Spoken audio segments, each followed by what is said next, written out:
Die per day. I want you to think about what you ate for dinner last night. Now I want you to think about who made it possible for you to eat that food. In my home country of India, those who feed society often end up dying.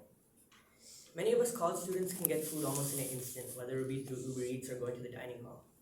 But people in foreign countries, especially poor countries, can't. And especially those who produce food often get faced with unjust circumstances. As someone who grew up in India, I've lived in communities where I've experienced true farming societies. The rate of farmer suicide in India is increasing due to many socioeconomic injustices, which mainly include loan sharks, unethical outsourcing, and corporate crimes. Today, I wish to inform you guys about how farmers get deceived by those higher up from them in society, which ultimately leads them to commit suicide. Speaking of deception, it is important to mention one of the biggest deceptors of all, which are loan sharks. According to the Office of Justice Programs under the US Department of Justice, a loan shark is a money lender who charges extremely high rates of interest, typically under illegal conditions. The same definition applies in foreign countries like India. Because farmers are severely underpaid and undercommissioned for the crops that they produce, they often can't afford to pay their bills or live a half-decent life. Because of the convoluted government loan process in India, farmers often end up going to loan sharks to pay back their bills. These loan sharks take advantage of their poor situation and end up overcharging the rates of interest so they can collect more money from the farmer in the long run. Once a farmer realizes that he or she is unable to pay back their debts to the shark will go to unbelievable extents to harass and pester the farmer until they pay back their loan. According to a 2024 article published by the New Indian Express, Rajesh Karode, a 44-year-old farmer, consumed sulfose, a fumigant used for killing off rodents and insects because of the constant threats made by his local loan shark company. There have been countless incidents like this where loan sharks have driven farmers to take their own lives. But the question is, why are farmers severely poor and unable to live half-decent lives? This is due to unethical outsourcing. So to define unethical outsourcing in this context, we must talk about the situation at hand.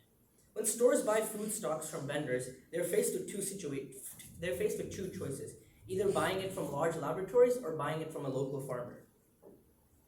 Many times, the stores choose to buy the food from genetic laboratories.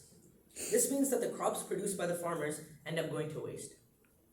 This type of outsourcing is unethical because not only does it take away the only business that farmers rely upon, genetically infused foods from labs often have harmful chemicals that affect our bodies and cause illnesses in the bodies.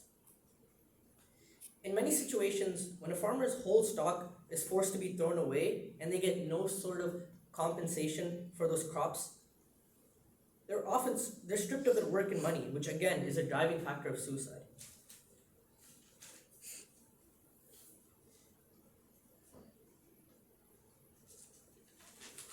However, the most inhumane factor that causes farmer suicide in India more than loan sharks and unethical outsourcing is corporations and the crimes that they commit against villages.